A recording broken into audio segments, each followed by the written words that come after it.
ندیم بھائی فیصل آباد سے سوال کرتے ہیں کہ اگر کسی کی والدہ کا انتقال ہو جائے تو تعزیت کے الفاظ کیا ہونے چاہیے؟ بھائی والدہ کا انتقال ہو یا والدہ کے علاوہ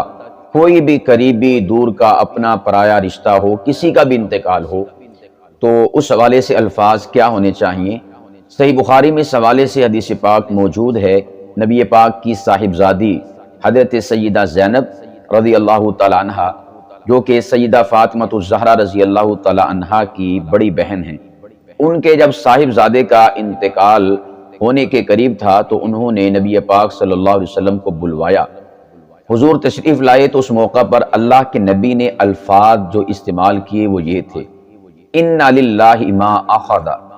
بے شک جو اللہ نے لے لیا وہ اللہ کا تھا،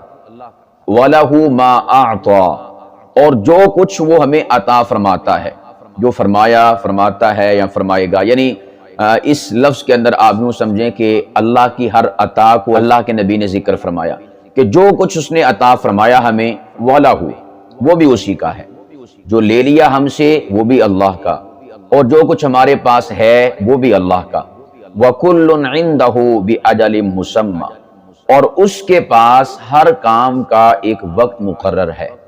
یعنی اللہ پاک کی بارگاہ میں ہر ایک شے کا کوئی نہ کوئی وقت مقرر ہے کہ یہ فلاں وقت میں ایسا ہونا ہے۔ فَلْتَصْبِرْ،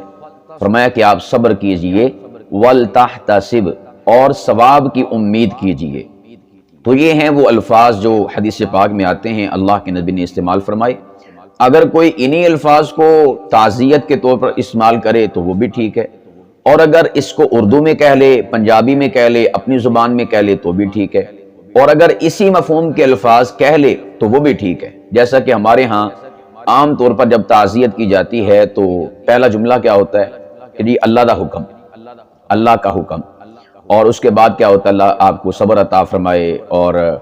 ہماری فلاں صاحبہ کو، فلاں صاحب کو جنت میں اعلیٰ مقام عطا فرمائے۔ تو ان الفاظ سے ہم تعزیت کرتے ہیں اپنے مرنے والوں کی،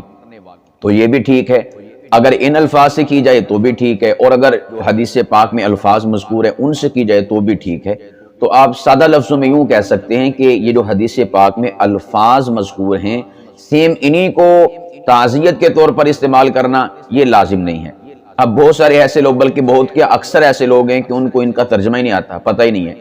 تو وہ اگلا بندہ یہ نہ ہو کہ آپ یہ الفاظ استعمال کر رہے ہوں کہ اِنَّ لِلَّهِ مَا أَخَذَ وَلَهُ مَا أَعْطَى، کہ او دعاوا سے ہاتھ چاک لوے، دل لگتا ہے کہ یہ دعا یہ کر رہا ہے، تو حالانکہ یہ تو تعزیت کے الفاظ ہیں، دعائیہ الفاظ تو ہے نہیں۔ تو اس لیے اگر کوئی شخص جو ہے ان الفاظ کے معانی، مفاہیم اور مطالب کے مطابق الفاظ کو ادا کر کے تعزیت کر لیتا ہے تو ٹھیک ہے، اس میں کسی قسم کا کوئی حرج نہیں ہے۔ تو یہ مسئلہ ذہن نشین آپ احباب نے کر لینا ہے کہ تعزیت کے الفاظ کسی بھی قسم کے استعمال کیے جا سکتے ہیں، اس کی اجازت ہے، اس میں کسی قسم کے الفاظ کی قید نہیں ہے۔